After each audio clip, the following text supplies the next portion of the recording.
Hello, I'm drinking my first ever Heretic beer. So Heretic has been shipped out to Massachusetts for years now, but most of their beers, I don't know, I didn't know much about them, they didn't appeal to me, they didn't seem to get here super fresh, and I've never even heard of any of my close friends talk about this brewery ever, but they've been making this beer called Make America Juicy Again, which I've always been like, that's probably a really crappy attempt at a New England style IPA, because I've had a lot of bad attempts at it. But when I looked this up on Untappd, and some of my Untappd friends and other New Englanders are like, this isn't bad. So I thought, oh, might as well give it a try. We got some fresh cans here. This one is around 3 weeks old, I think. And it's also very inexpensive. I don't remember exactly how much it was, but it's not one of those $15 to $20 4-packs. This comes in a 6-pack for I think under $15, and it's 6.5% alcohol. On the website, they said they don't use any bittering hop additions, only Whirlpool and lots of dry hopping.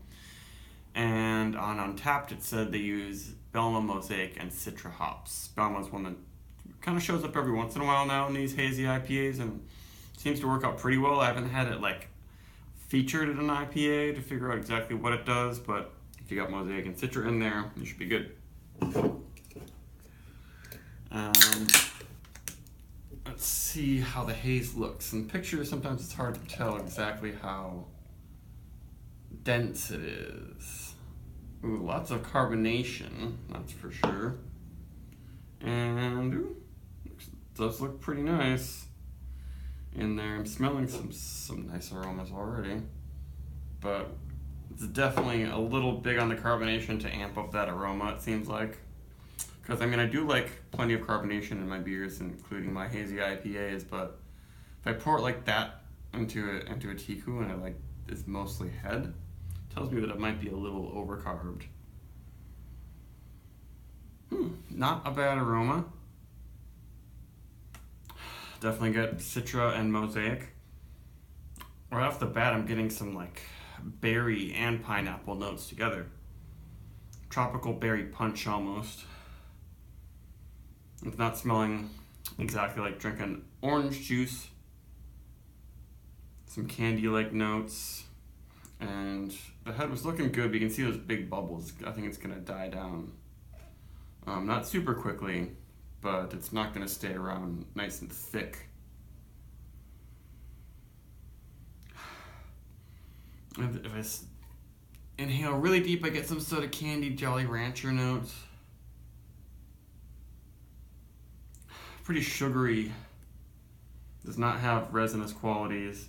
Can tell that, yeah, it's not going to be very bitter at all. But not a bad aroma.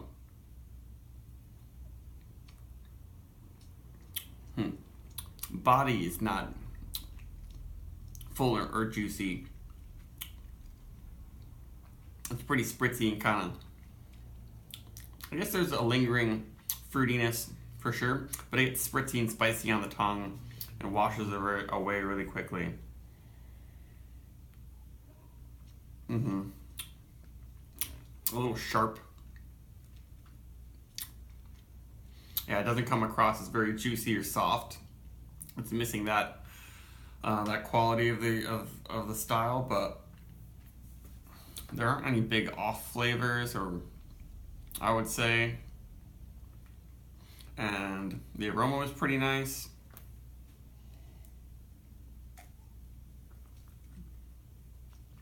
Yeah, it's mainly the feel. Isn't that pleasant. And I guess in the throat there's like a kind of a weird minerally thing happening now.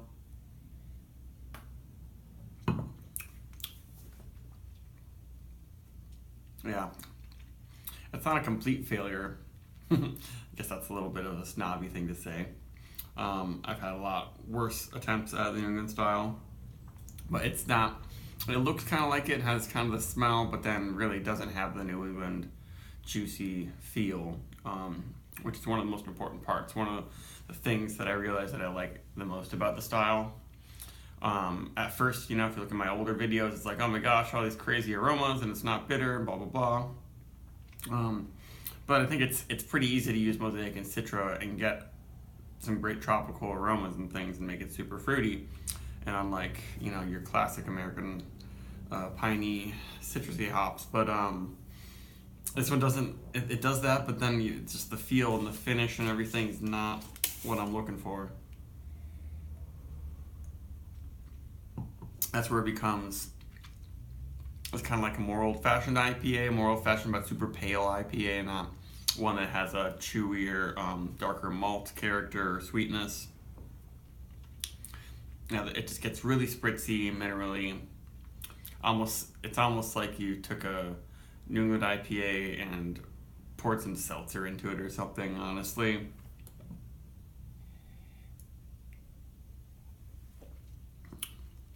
yeah, I'm not a huge fan of it. Not any huge flaws. I think there are plenty of people out there who could enjoy this beer, but this lingering, almost metallic quality is unpleasant, and it doesn't seem like it's from like over hopping. I think they need to figure out. They have to fix something in the malt builder or the hop way they add the hops. I don't know exactly, but it's not doing it for me. I would probably give it like a 3.25 or something like that.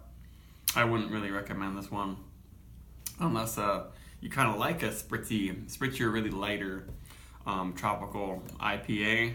This might be what you want. It seems like it's even though it's not bitter, like there isn't much hop bitterness at all. It's still very dry and light, and not a lot of residual sugars. Those are some of the things that are making it not a really good hazy style IPA. But I'm not really enjoying it very much. So yeah, I guess 3.25 stars for this one. Bye bye.